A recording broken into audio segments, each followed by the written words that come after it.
think there is a fixed concept about this whole idea of meditating, that we have to be sitting down and we have to practice a certain concept. But for some people, running could be their form of meditation. Working out could be their form of meditation.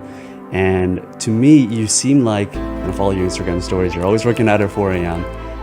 You're super motivated. That's something about you that is super clear, that I think stands out amongst, and I know a lot of motivated people, but there's something about you, your energy, even when I'm sitting across from you, there's this, you have this drive, this twinkling in your eye that's still there, I feel. And generally the people that have these big inspirations or motivations, they generally come from the worst place, right? Whether it's poverty, whether it's tragic death. For me, I'm an immigrant, so I came here when I was 7, and my parents had to fight for everything. And for me, this is everything that I do is for me to give back to what they've given me. I'm curious to know what that is for you. So I think in movies, and by the way, thank you for the Matrix code behind us, which is for sure the most impactful movie on my life. But let's talk about Star Wars for a second. And they do a really good job of showing both the light side and the dark side.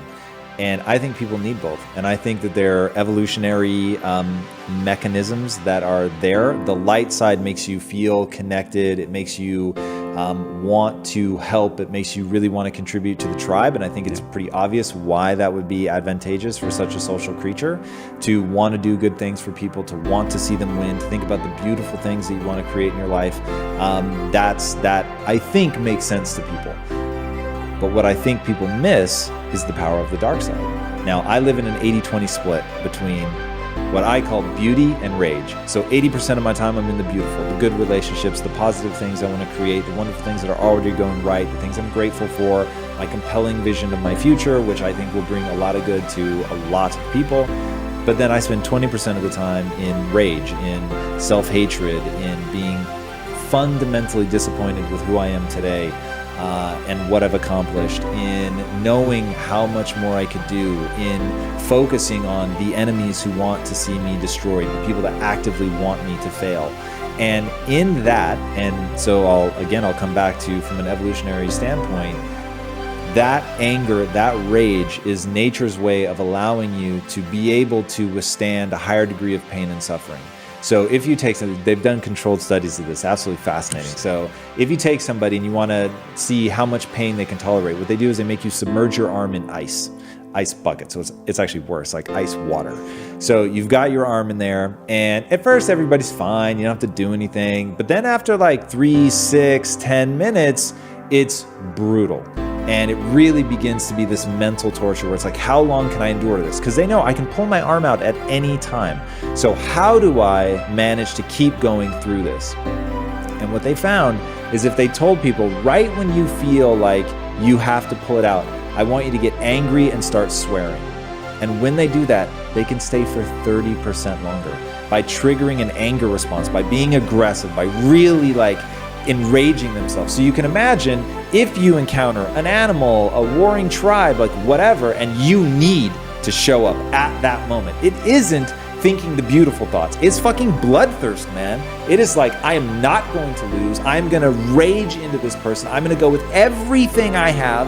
And in that adrenaline, that aggression, that anger and rage, you're able to deal with what you're actually in the middle of, which is going to be high degree of pain, which obviously is going to be suffering.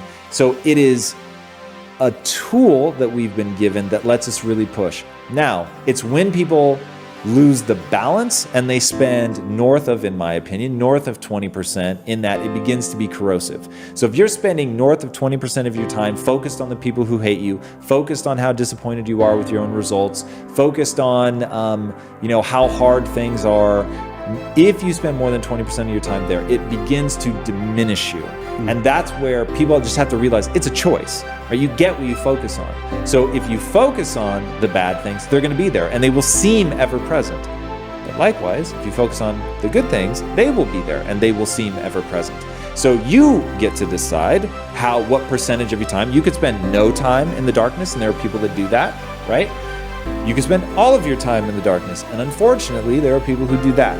But I think at the end of the day, it's really about understanding what the power each one of those has, knowing when to use them, and knowing what the appropriate balance is to really be centered, to really still feel the joy in your life. And I think that most of the time, you're better off focusing on the beauty and spending your time there on something that's uplifting and encouraging and motivating and inspiring. But 20% of the time, I promise, that will fail you. How do you trigger that?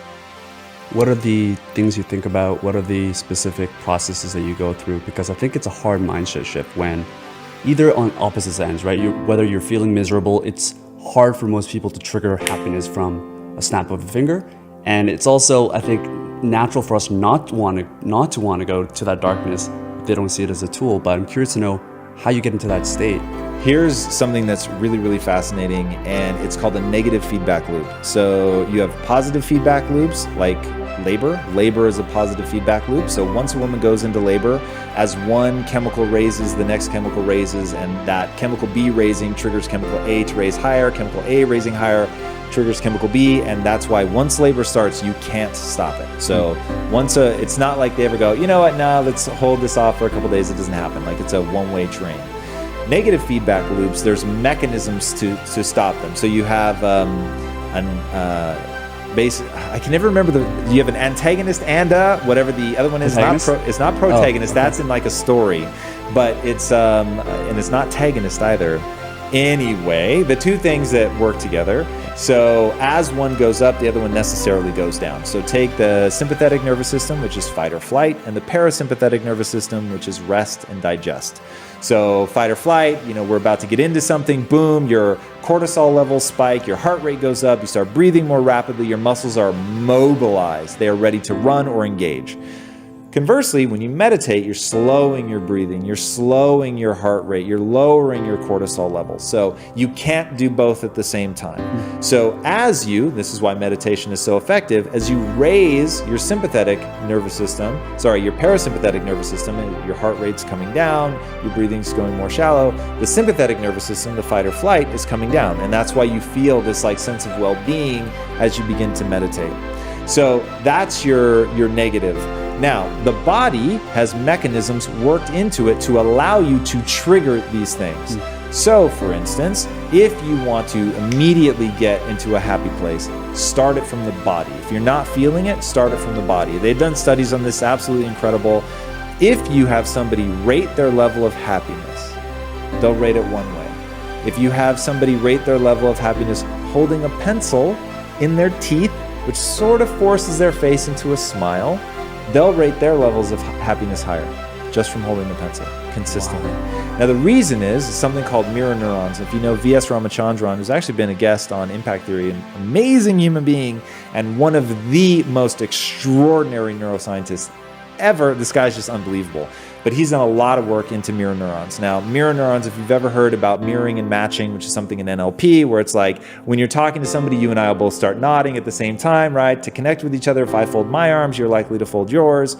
You lean in, I'll lean in. So that's mirror neurons at work. Now, mirror neurons are what allow, especially like kids, to see something and learn how to do it. But it lets anyone match the facial features that the other person is doing to actually feel what they're going through. So if you put a camera on the audience while they watch a movie, you can actually see them. They're like mimicking the facial expressions of the people on screen, which is one of the reasons you really feel connected, you empathize with them, because we have this mechanism where when we hold our face in a certain way, it actually makes us feel a certain way. So the next time you're in a piss poor mood and you really want to cheer yourself up, force yourself, you're going to feel stupid, but force yourself to laugh out loud. You can't stay angry. You can't. It's that, what I'll call tagonist and antagonist. It's not called that. I know that. I just can't remember the word. We'll look it up. Yeah. So it's that balance between those two things, right? When you start laughing out loud, it forces the change in neurochemistry that's going to dissipate whatever you were feeling, what was making you angry, anxious, whatever, like that will go down. So conversely, if I really wanted to trigger the rage, the anger, not only am I going to force myself to think about something that enrages me, but I'm also going to furrow my brow. I'm going to take a more aggressive stance. I'm actually going to flex my muscles. Like doing things like that make you feel like literally just doing that now, lowering my forehead, bringing my brow down, flexing my muscles, gritting my jaw, like it makes me feel aggressive, right? So you can very rapidly, once you understand how the body and mind work together and how they are inextricably linked, and how doing something to the body will immediately impact the mind, which is why I begin my days with working out, even though I hate working out. Once you begin to understand that reciprocal relationship, you can do extraordinary things.